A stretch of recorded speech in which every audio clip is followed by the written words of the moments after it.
Black Business Council President Elias Monache didn't mince his words at this year's BBC summit. He says the era of glossy presentations and 5-point plans without implementation is over. The time for incremental change is over. The time for economic diplomacy is now. We must demand policies that make access to capital non-negotiable. We must foster skill development that prepares our people for the future of work. We must ensure that the Black Business Council is not just a voice but a force. International Relations Minister Ronald Lamola came bearing a message. The continent is open for business and Black-owned enterprises should be first in line, especially in the changing geopolitical landscape.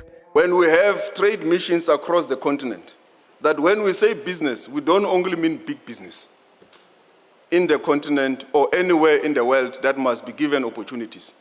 We also mean small businesses. We also mean businesses run by Black South Africans.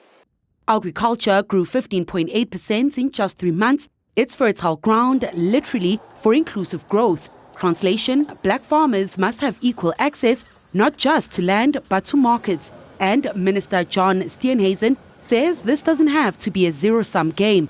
Everyone can grow. The participation rate at 2020 was only 10%. That is not good enough. We need to obviously move to have that at least 20% the end of this next 5 years and moving up even further on that.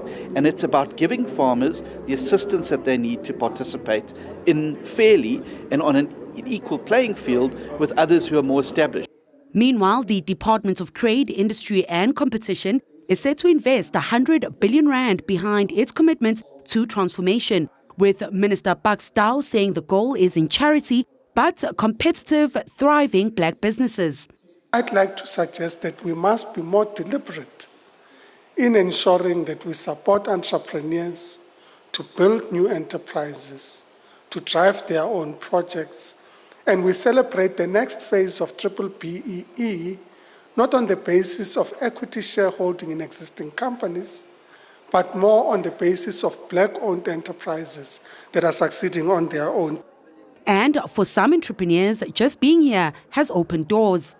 A person has come and said to us, look, they do business in Egypt and in Iran that help with the supply of gas and make sure we have clean and efficient gas within the country. So such opportunities wouldn't have come without this summit.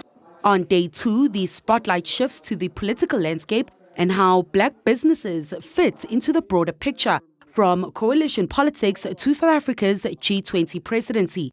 President Cyril Ramaphosa is expected to deliver the keynote address at the gala dinner. For Newzroom Afrika on Channel 405, I'm Ntokozo Khumalo in Kempton Park.